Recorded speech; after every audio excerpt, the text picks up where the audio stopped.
जहाँ तक कोविड-19 का ताल्लुक़ है, ये एक पेंडेमिक है, आलमी वबा है, जो किसी एक खित्ते में नहीं बल्कि पूरी दुनिया में जिसकी लपेट में है। वबा से ज़्यादा खौफ जो इसका पैदा किया जा रहा है वो ज़्यादा तशवीशनाक बन चुकी है वो बात। बहरहाल कुछ एहतियाती इक़दामात जो हैं वो इंतहाई ज़रूरी हैं। हमने ये भी देखा और ये भी सीखा कि जिन मुल्कों में सोशल डिस्टेंसिंग जो थी उस पे अमल पैरा लोग ना हुए, तो वहाँ पे आज देखिए कि लाखों में अमवात जो हैं वो हो चुकी हैं और लाखों लोग जो हैं इस बीमारी में इन्फेक्टेड हो चुके हैं। जहाँ तक एहतियात का ताल्लुक़ है, मैं तो ये समझूंगा कि अगर हम इस बीमारी पे काबू पा सकते हैं और अगर हम इस लड़ाई में जीत सकते हैं तो वो सिर्फ़ एक ही सूरत उसकी हो सकती है कि वो हम एहतियात करें, हम अपने आप को बचाएं, अपने माहौल को बचाएं, अपने लोगों में एक अवेयरनेस पैदा करें।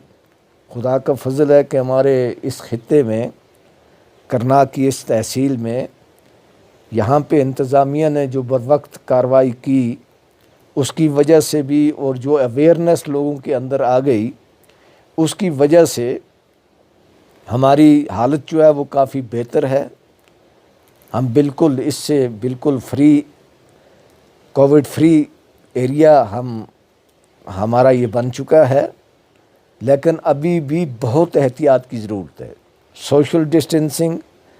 मेंटेन करने की ज़रूरत है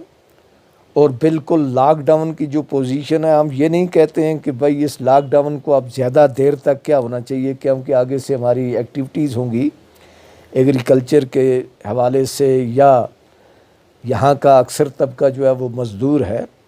और मज़दूरी करके ही वो अपने बाल बच्चों का पेट पाल सकते हैं, तो उनको भी ज़्यादा देर तक हम इससे दूर नहीं रख सकते हैं। लेकिन ये भी हमने सोचना है कि आज तक अगर हम इससे फ्री रहे, आज तक हमने थोड़ा सा एहतियात जो किया है और इंतज़ामिया की बरवक्त कार्रवाई से जो यहाँ पे फ़ैसले हुए हैं और लोगों ने जिस अंदाज से उसका कोऑपरेशन किया है इंतज़ामिया का और बाकी जो मुहिम यहाँ पे चलाई गई उसका, तो उसका नतीजा है कि आज हम काफ़ी हद तक इससे बचे हुए हैं और ये एक फ्री जोन, यानी अगर हम इसे कहें तो ये फ्री जोन बन चुका है। मज़ीद एहतियात की ज़रूरत यह है कि अगर लॉकडाउन कभी भी उठता है तो पार से लोग जब दाखिल हो जाएंगे इस एरिया में, तो जो हालत जिसको सुधारने में हमने आज तक मेहनत की है तो वो हालत जो है वो आनन फानन बिगड़ सकती है और फिर हम उसी हालत में, यानी जो जिस तरह बाकी जगहों पे जो हालतें हैं इस वक्त कायम हैं तो वैसे ही हो जाएंगे। तो लिहाजा बड़े एहतियात की ज़रूरत है और इसमें कुछ चीज़ें मैं ये सजेस्ट करूँगा। एक तो जो एग्रीकल्चर की कार्रवाई जो है इसमें जो लोग शामिल होते हैं उनको यानी बिल्कुल ढील दी जानी चाहिए। इस पैराए को सामने रख के कि वो सोशल डिस्टेंस को मेंटेन रखें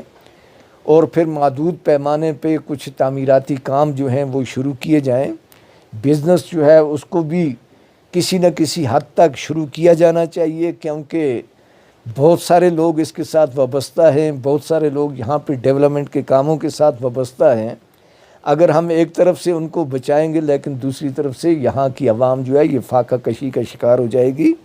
तो लिहाजा मेरी ये गुजारिश होगी सबसे लोगों से ख़ास तौर पे कि आज तक जिस सब्र व तहम्मुल का उन्होंने मुज़ाहिरा किया है, मज़ीद कुछ वक्त के लिए भी ये सब्र व तहम्मुल जो है ये बरकरार रहना चाहिए।